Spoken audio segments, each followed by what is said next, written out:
At 11 a.m. over there. It's about to be 11, yeah. Alright, so Anvir would be up for Scribe. He's not here, so I'll pass him. Nasira, you would be next. Would you like to Scribe? Sure. Alright.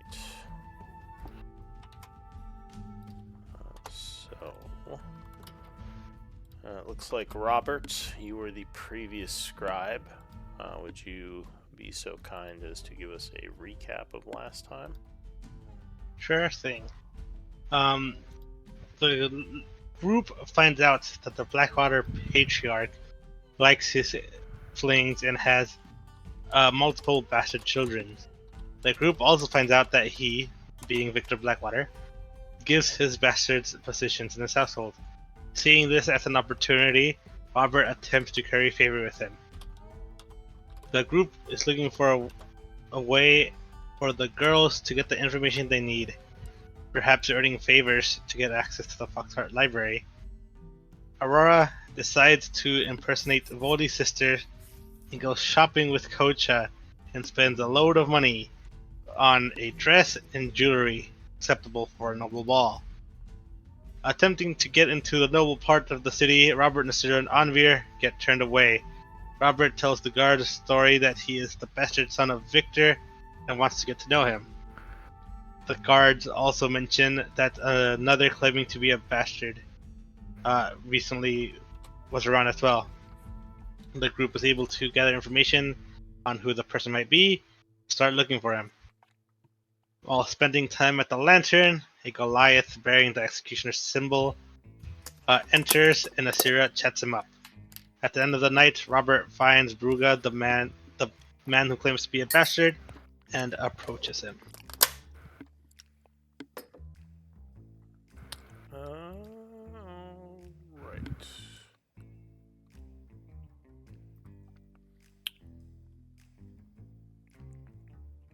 Let me check something.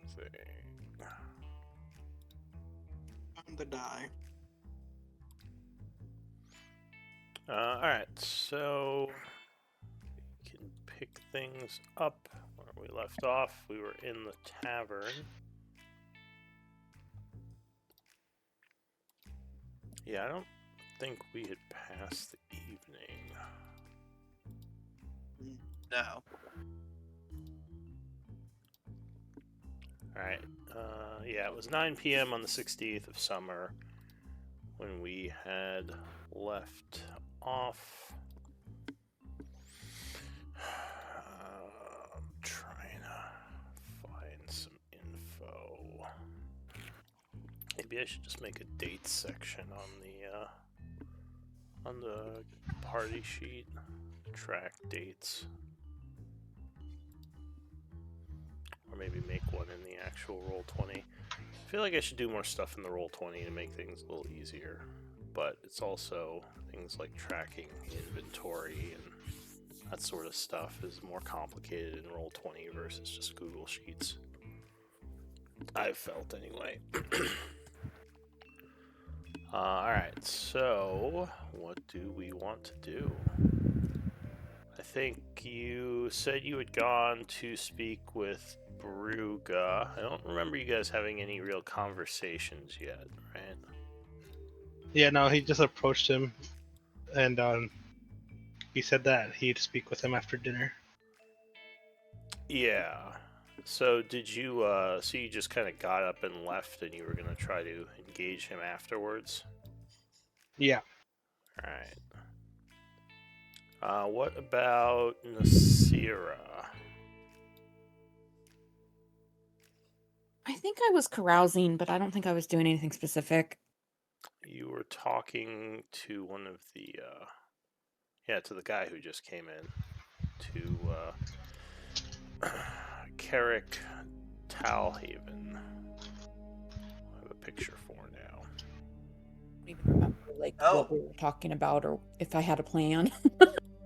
Yeah, you were just kind of chatting with him as he was drinking at the bar. I think I'm just trying to make contacts and kind of become a little bit popular, like, oh yeah, she buys drinks and, whatever. I think Eldwin did mention to you that that guy had an executioner symbol. He used. Oh, that's right. She was psychic. thinking that if she went and socialized a bit, maybe she could just get some dirt. But she's not going to bring it up straight away. Yeah, so you had been talking. That's right. Okay. It's funny, I think you talked to him before, and Elvin's over there freaking out seeing the tattoo, and it's like, ah. Yeah.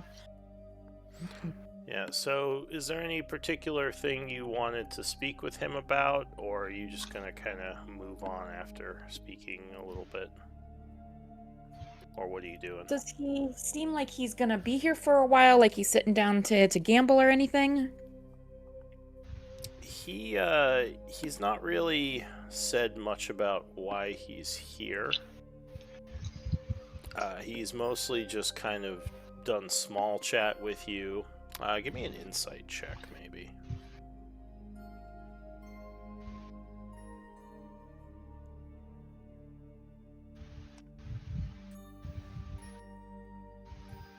Oh. Nice. So you get the idea he might be here to meet someone, or is waiting for someone. At least just by his kind of general vibes and slight standoffishness. He's definitely not talkative, but he is.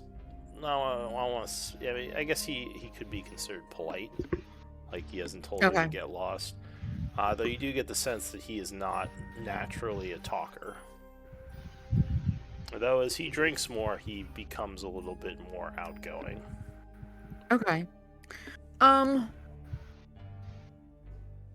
Then, yeah, I mean, I guess I would just, I don't know, invite him to, like, join one of the card games at one of the tables, or, like, try and kind of, like, I don't know. I don't know I don't know what her plan is. She wouldn't ask him any direct questions, but if he's drinking and is willing to sit and gamble and stuff, then I guess, you know, maybe as the night progresses, there, you know, could be some information. Give me a persuasion. I'll give you advantage. All right. Oh my word! I'm using up all my good rolls for the session. So he is hesitant at first, but after some talking, he does decide to go do some gambling. Goes over to the card table and sits down and starts doing a few hands with you and some of the other people there. He does keep glancing over towards the entrance again. You think he's probably looking for someone. Yeah, I think I'll just keep being social, but obviously I'm watching because I'm curious who he's gonna meet, and you know. Alright. So time is passing. It's getting a little bit later. Robert, so you were sitting there. Bruga would come and walk up to the table and sit down. Say, alright then, let's have it. What are you looking for me for? Is it such a bad thing to want to get to know one of my siblings? He says, not necessarily, though sharing this name, you probably know there are some dangers to the family business. Oh, you know,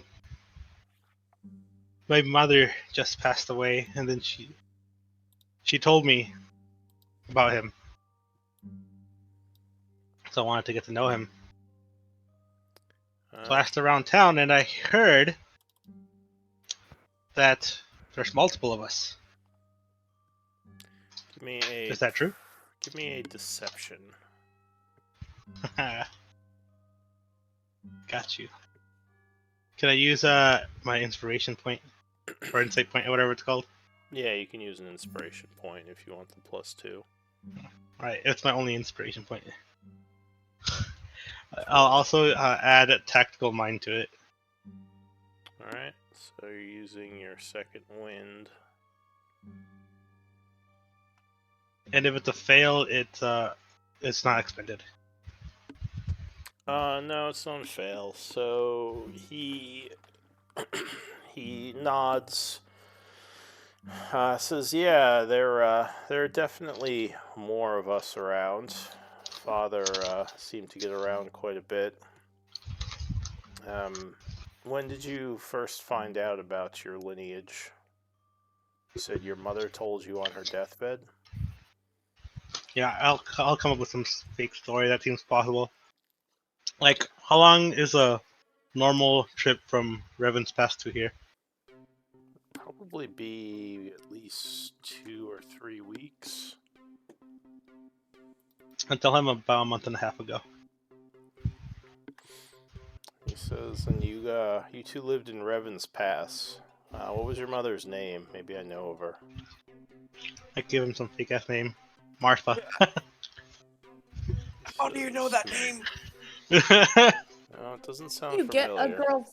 Didn't you meet with? Oh, but that was the one. Okay, never mind. That was one that lives here. Yeah, that's one that lives here. Okay. Yeah. And that was the one about. Yeah, and then I give him like a description of one that I did meet here. Give me another deception check. Sure. Okay. Okay. So he takes a sip of his ale and says, well, so you found out you're a Blackwater and you've come here to, claim part of the inheritance? That's not the plan. At least not originally. I'm curious as to how our father is. I heard that he gives jobs to us. Give me a persuasion. Persuasion. He seems a bit surprised. He says, oh, you're more looking for work. He says, well, I mean, Victor, he's an interesting fellow, as many of the nobles are. If you want to learn about picking up women and that sort of thing, he has a lot of great tips. I already know how to do that. He smiles and says, yeah, I guess we kind of maybe inherit that a bit from him. But yeah, he's a good fellow. He definitely is willing to give jobs to people he considers family, assuming they are good at those jobs. And even those who aren't, he tries to take care of. You know, not everyone can be born with skills. Others can be. Others can get into accidents, and you know, those of us who aren't as lucky, he tries to take care of everyone who he considers family. And So what just, about yourself? Just don't get on his bad side. Oh, me? Yeah, I mean, I've been working for him for a couple of months now. It's pretty well-paying work, and it's definitely improved my status in the city. You know, when I met with the guard at the gate, I'll whisper in. He told me he was going to bring you into the fold. Give me a deception, actually. I don't think the guard actually said that. You're deceiving, right? No, the guard actually said that. Oh, did he? Alright, give me... That rumor has it, is what the guard said. He says, well, I mean, bring me into the fold is more just giving me more to do around the estate. I don't know what the guy's talking about. It's not like I'm becoming a lord or anything. He says, none of us bastard children really get that much of a boost. But, you know, having money and some prestige, not as a Blackwater, of course, but as someone who works for Blackwater, you know, it keeps you from ending up in the slave pits or worse. He says, Would you be willing to introduce me? Well, I mean, I could speak to him about you. You haven't spoken to him yet? No, I sent him a letter earlier today with the guards, the gate. Says, well, I suppose I can tell him that I met you, give him my opinion. But yeah, I mean, ultimately, I'm sure he'll come and seek you out. I don't see why he wouldn't. I don't have that much influence over him, though he seems to like me all right. Says, I would also refrain from using the name Blackwater. He does ask that of his less than legitimate relatives, is to kind of hide that name, as it can cause scandal in the family to know that he has a bunch of bastards working for him. I mean, there are plenty of rumors already, so... Noted. He nods Well, and says, go ahead. Here's hoping to a wonderful friendship. He says, yes. Then, like, I raise my mug at him. He raises his tankard and clinks with you and says, yeah, no, it's good to have more kin within the city. You know, we've got... The family has plenty of enemies. I mean, the nobles are always fighting, and there's plenty of political intrigue going on. So, it's good to have someone else on our side. Says, you seem pretty armored up. Armed and armored. I assume you're some kind of mercenary? I am. I'm a bounty hunter. Look at my next mark. And I pulled out the picture of the Tefling. That's worth 20,000 gold. Oh, the mob boss? Yeah. He says, wow, you're aiming high for your first mark in the city. Might I suggest you go after someone a little bit easier first? Build some contacts? He says, you know your stuff. Hopefully you catch the guy. But I'll tell you, if you are going after him, that guy is dangerous. Oh, trust me, so am I. He says, I actually have spoken to some of his colleagues, so I know he has a lot of enemies in the city.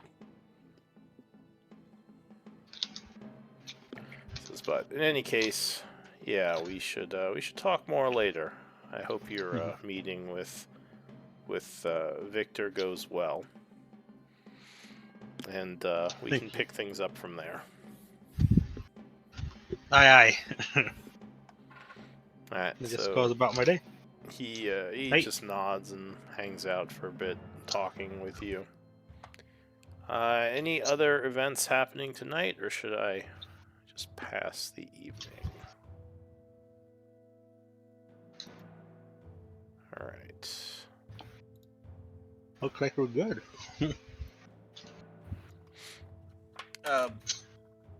I'm not doing anything. I just want to say that when Nasira and the other person was gambling, they were probably gambling at the same table, or was that?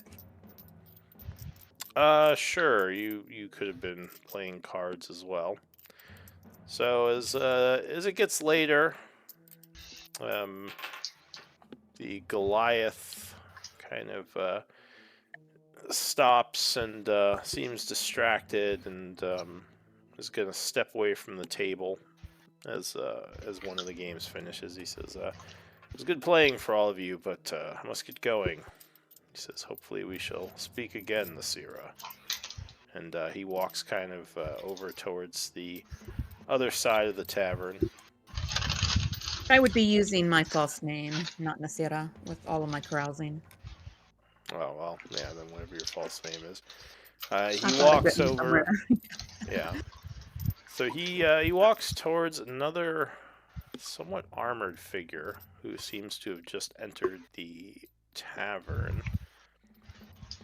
Goes up over to him. The two clasp hands. The man who is armored stands at about 6'5", still much shorter than the hulking Goliath, but he also seems to bear the insignia of the executioners. And you would notice this as well, Eldwin. So, sorry, go ahead. So yeah, the two of them kind of smile, shake hands, and go sit at a table. Is the Discussing table business, near? it looks like. It's kind of off in Is the the... table? So good. It's kind of off to the side, like near one of the corners. Okay. The man with him brings out a pipe and begins to smoke as they converse. I can give you his picture. He has a picture. He does. I'm assuming you had this picture prepared. Yeah, at this point, I think he'd get suspicious if I followed him to that part of the room, so I will just continue to hang out, kind of keep an eye on him, but I don't think I can go eavesdrop without. All right. So yeah, they're sitting there talking. The man is smoking his pipe. The other man seems more animated, like excited, talking to whoever this is. So it seems like a friendly conversation. Yeah, The way I they mean, grasp hands, the way they're talking these excitedly. you would guess these two know each other. The Goliath seems a lot more outgoing than he was with you, Carrick. I mean. And the other man just sort of smiles every now and then, listening, nodding. Fairly charismatic, at least in like his the way he talks and kind of his mannerisms. Can I attempt to overhear? With my perception. Yeah. Though it's kind of hard to get close without being noticed, unless you are. Like, how are you gonna get close enough to listen in? I'm not moving at all from this card table, but I want to be able to pick up something. Well, it may not be an entire conversation, but maybe words. So, from the card table, you're too far away to hear anything, especially with all the people in the tavern now. It'd be too loud. Okay. How tall are the ceilings in this place? The ceiling in here is, you would guess, between 9 and 10 feet. Are there like rafters in the ceiling, or like beams, or Yeah, like support beams? there's support beams going along the ceiling. Okay. In that case, I'm over sitting in the corner, and I will like summon Lareth like underneath my table. All right, so that is your familiar, right? Yep. All right, so you do a little gesture, and the creature would pop into existence below the table. And I'll start like quietly chanting, and I will cast invisibility on her. Alright, so You know, I can you, probably unless you had a way of hiding the casting, it would be obvious to people near you that you're using magic. I assume your familiar was in a pocket dimension, so you didn't actually have to cast it. Yeah. So yeah, actually Yeah, casting I- invisibility would be fairly obvious. Because, there's magical, like glowing and like some chanting. It would be... Right. Anyone who knew what magic was would know. I mean, you might not care, but it would be obvious that you're using magic. In a moment to Eldrin, I will start to see him cast, and I know what the spell is as I've seen him cast it before, and I would typically say, don't. Let me. And I will go outside to make sure I'm hidden, activate Psychic Veil for free, Mm-hmm. and then come back and stealthily and make my way up to the rafters. And Well, just, there's no rafters above. There's just the wooden beams. Like there's no upstairs area. It's just a 10-foot ceiling. I mean, there is an upstairs, but it's not like an open. It's not open up there. how do I want to do this? Can I do this? Are they at a window of sort? They're kind of off in a corner. Their sitting is probably strategic. There's no real window near them. There are tables near them, but those are taken. Okay. There are a Well, couple of people near them, just kind of mostly just hanging out and talking. Well, I'm invisible, so I will go near them, but not in their direct line of sight. Alright, so you're Yeah. invisible, kind of stealthing along the tables or something. Sorta. I am making sure I'm out of the way of everyone, so I do not bump into someone by accident. Alright, And I am out of those two line of sights is what I want to be, but still hidden.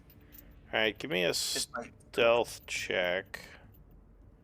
And I'll say, give me an acrobatics check to try to avoid people moving past and around the area. as acrobatics. There. Alright. So you get a little closer to where the two are talking, drinking, and having some snacks. I guess, give me a perception as you're trying to listen in. So it sounds like they're talking about a recent job. It seems like they were successful in capturing someone, though the details of who they don't really say. They also kind of talk about the fact that some other mercenaries seem to have gotten back from a trip, and that they need to meet up with the rest of the group and discuss travel arrangements. It sounds like they're heading over to Revan's Pass at some point soon. There is As that also conversation- discussion of the ball, and it sounds like they are planning to attend as the guests of the Foxhearts. So I guess you guess they were invited. Sounds like 4 of them. As the conversation is happening, I am everyone but everyone but Robert, who isn't in the mind link, because that's still going on. I am telling everyone the conversation that's happening. Alright, so you let everyone know the details. Oh, you'd also find out the man's name is Garen Foss.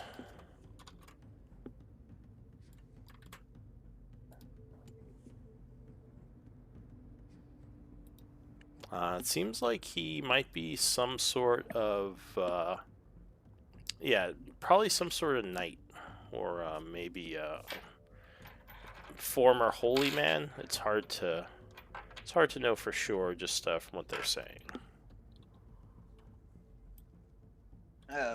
I will truly say to everyone, if they are attending, then we might want to leave, because otherwise the mate spot us at the ball and blow our covers.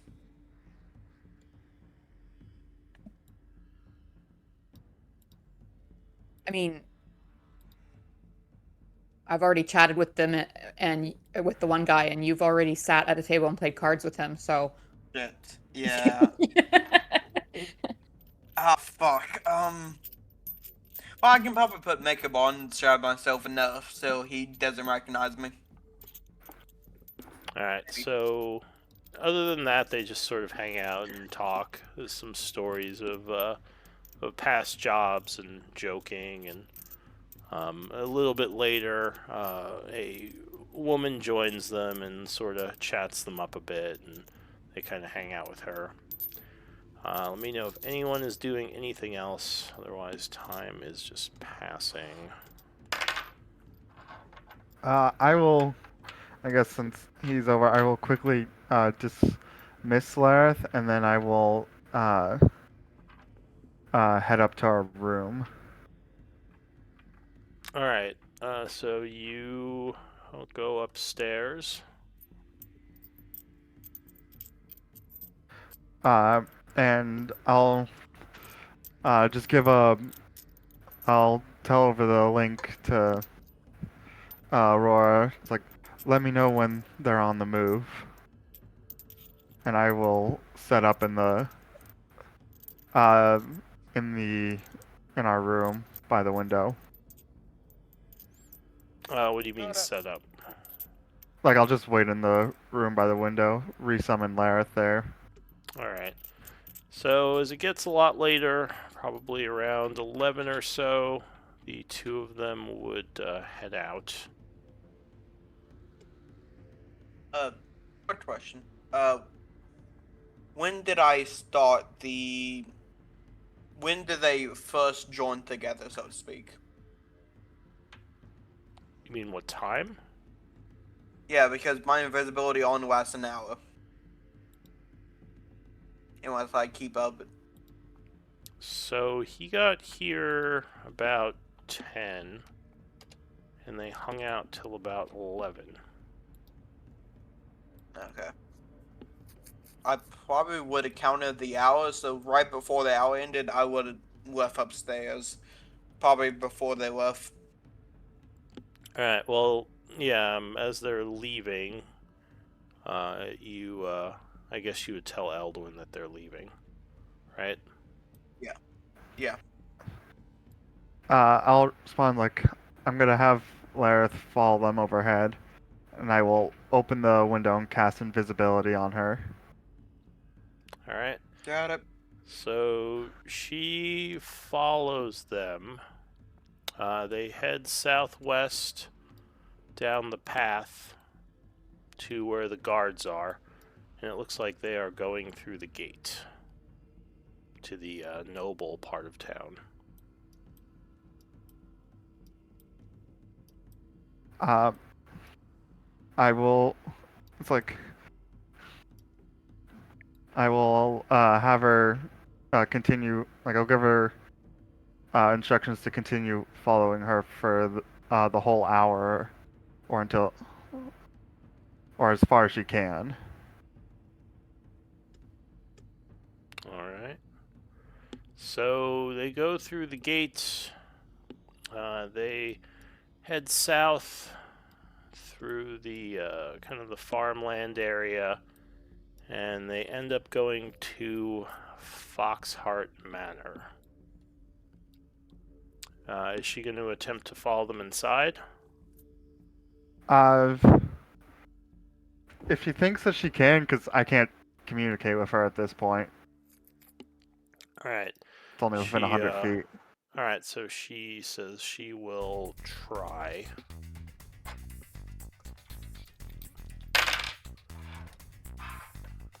And probably about 20 minutes later, you would sense that she has been destroyed by something.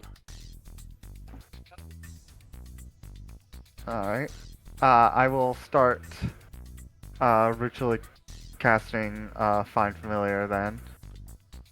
Alright, so it's pretty late at this point. It's like 11:30. You're gonna cast that and go to bed at 12:30? Or what are you doing?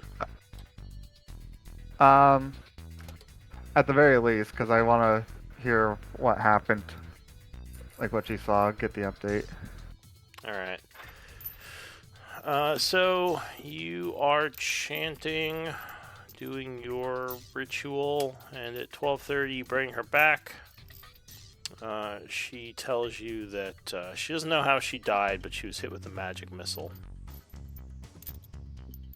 as she was moving through the Foxheart Manor. But she didn't see where it came from. So either an automatic defense system that detected movement, or some caster who could see invisible creatures. She says, yeah, but whatever it was, it hurt. I'll like take out a bit of food and grab a brush I have and start or comb and start brush. Alright, she forgives you. So you go to bed, I assume, shortly afterwards. Yeah. So you already paid for the room, and you have food. So night passes. It is now the 69th of summer. 8 a.m. You can go ahead and long rest. And yeah, it is the next day. You all wake up and I assume have some breakfast.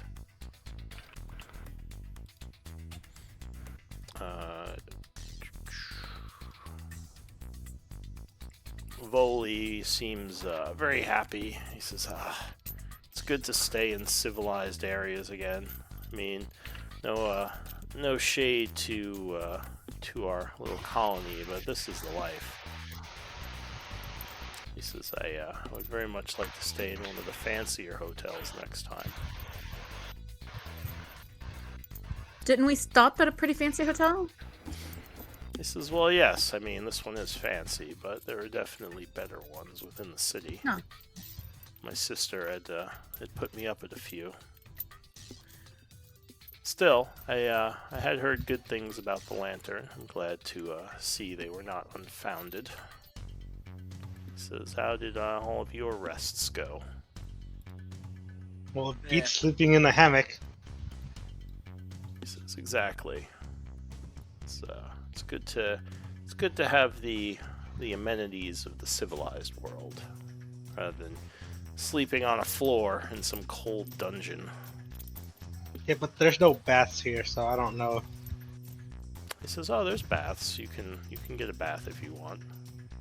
Okay, but are they automated with heating? He says, well, no, it's they don't have. Well, it's not the same.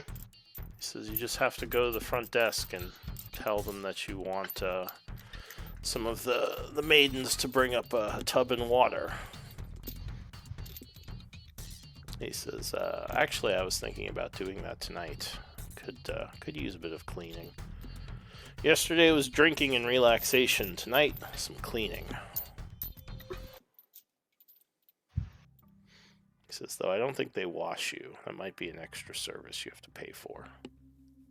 You're rich, you could afford it. He says, not as rich as I used to be.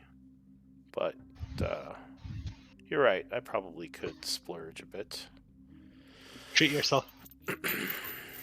He says, so, how did that little incident with your old friends go, Eldwin? I didn't hear how that turned out.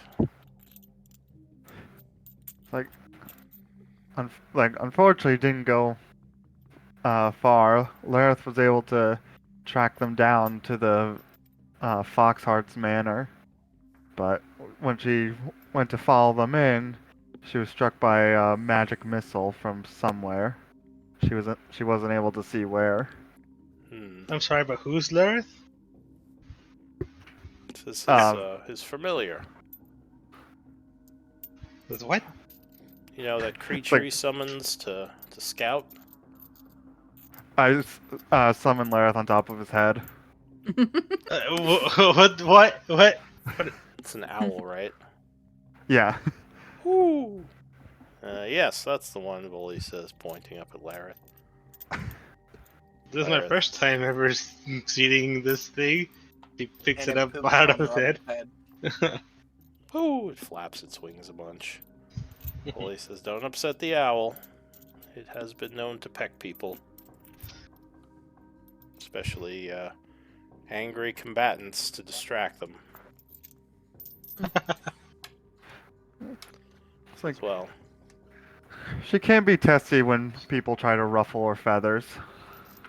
Bully seems a bit concerned. He says, is there any way they can track the familiar back to you?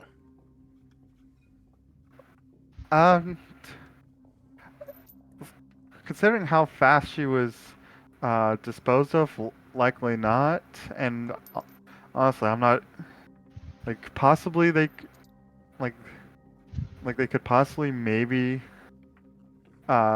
sense a trace of magic that might be familiar if anyone's extremely sensitive, but I don't know of any spell or anything that could track a familiar to their owner. He says, well, be cautious. An owl is a fairly rare thing to see, and if someone saw that in the manor, then sees the creature with you, a connection could be made.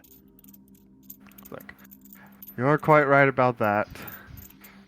Like, fortunately, Lareth, we're gonna have to keep a low profile with you for now. Ooh. She'll happily go back into her little pocket dimension. And he says, "Well, I have some stuff to do today. I believe we were all, or at least you all, still had some things you had to work on. Yes." Oh, yes, now that you bring it up, Foley, I need you to take care of my things. I hand him my rifle, my shotgun. I think I left my revolver at home. You know, I hand him basically all of my equipment except for my dagger. He says, "And what am I supposed to do with all of this stuff?" Keep an eye on it. He raises an eyebrow. He says, "Why don't you just leave it in your room?" Because there's no one in my room when I'm not there, Foley.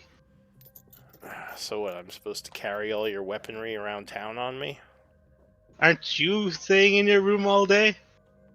He says, "Well, not all day." Mr. 5000 GP. He says, "I was going to enjoy some luxuries and perhaps see if there's a fair maiden about. Or or a person, I don't know." And he says, I'm still figuring things out.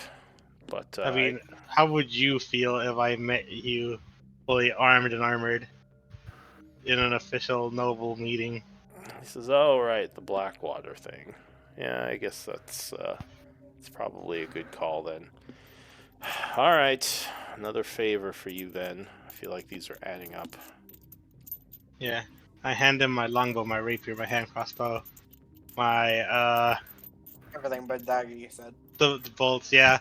Like everything but my dagger, I keep the ship. Probably put the shadow crystal in the bag who's of holding. It's like I think I might have a solution for keeping those hidden, but I would have to look into a little more if I can find something in town.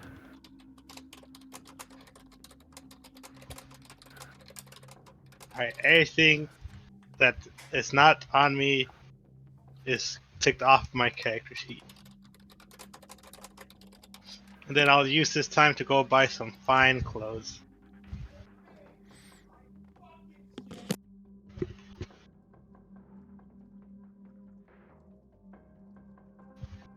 All right, so